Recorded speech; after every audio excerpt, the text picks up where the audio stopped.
안녕하세요. 보세사 기출문제를 풀이를 들어가 보도록 하겠습니다. 최근 18년도 치루어진 기출문제이고요. 이 기출문제를 토대로 앞으로 있을 시험, 이제 올해 시험이 있죠. 거기에 대해서 대비를 아주 제대로 할 수 있는 시간이 되길 바라겠습니다. 바로 문제를 진행해 보겠습니다. 실제로 보세사 시험은 1과목부터 5과목, 5과목까지 있는 시험이어가지고요. 과목별로 끊어서 한번 내용을 보도록 하겠습니다. 네. 바로 문제 보면서 중요한 내용은 한 번 더 짚고 넘어갈 수 있도록 해보겠습니다. 바로 1번 보겠습니다. 이제 1과목 수출입 통관 절차고요. 실질적으로 여러분이 점수를 가장 많이 획득할 수 있는 부분이기도 합니다. 1번 보겠습니다. 관세법 제19조에 따른 관세의 납세 의무자로 볼 수 없는 것은, 없는 것은, 항상 이런 있는 것은 없는 것은 라고 하는 거 항상 체크를 해 주셔야 됩니다. 바로 보시면요. 바로 보겠습니다. 먼저 다 보시게요. 먼저 다 보실게요. 보세구역에 장치된 외국 물품이 도난되거나 분실된 경우 그 물품을 수입한 화주, 세 번째 다가 틀렸습니다. 화주가 아니고요. 실질적으로 보세구역에 장치된 외국 물품의 도난, 그 다음에 분실 같은 경우는요. 화주가 아니고요. 운영인 또는 화물관리인으로 규정하고 있습니다.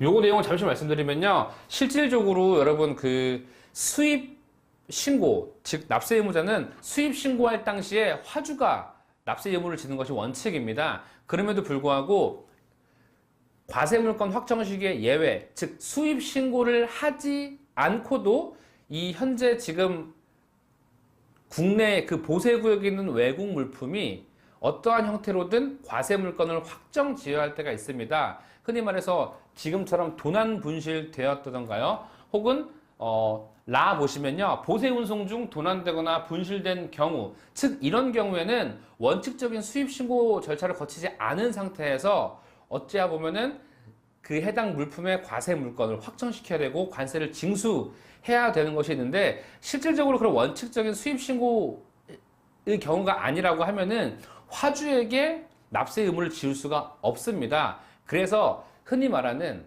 실질 과세 원칙이라고 하는 그 원칙에 기반하여서 해당 행위를 한 자에게 관세를 묻는 것이 현재 조세 법률주의의 원칙으로 실질 과세 원칙이라는 원칙을 가지고 있는 겁니다. 그래서 수입 신고할 당시 수입 신고한 경우에는 반드시 그 신고를 한 화주가 납세 의무를 지는 거지만, 지금 나온 것처럼 수입 신고를 할 수 없는 예외의 상황에서는 그 해당 상황을 야기시킨 자, 발생시킨 자가 납세 의무를 지는 게 현재 우리 법의 지금 납세 의무자 규정입니다. 그래서 가나, 라, 마, 그 같은 경우는요, 맞는 말이고요. 간단히 보겠습니다. 가 보시면요.